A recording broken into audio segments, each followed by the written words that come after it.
may bagong pinagkakaguluhan ngayon sa Baliwag, Bulacan. Kuya Polsi, ito na yung ulo ng dinosaur mo.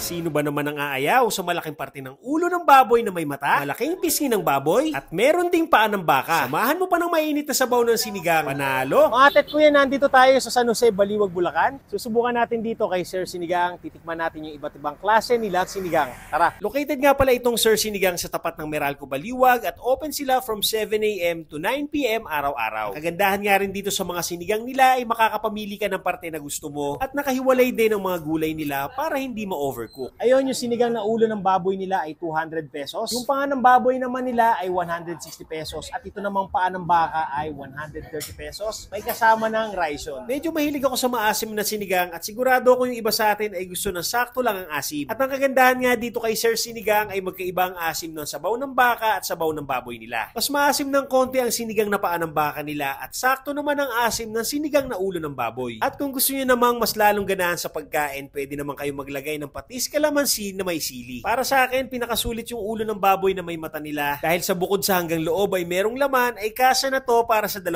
tao. Extra rice na lang ang o-orderin nyo. Kapag gusto nyo subukan dito kay Sir Sinigang, open sila ng 7 a.m. to 9 p.m. araw-araw. Paano mga tet kuya? Kain tayo. Mag-extra rice na lang kayo kasi ang laki nyo. Oh.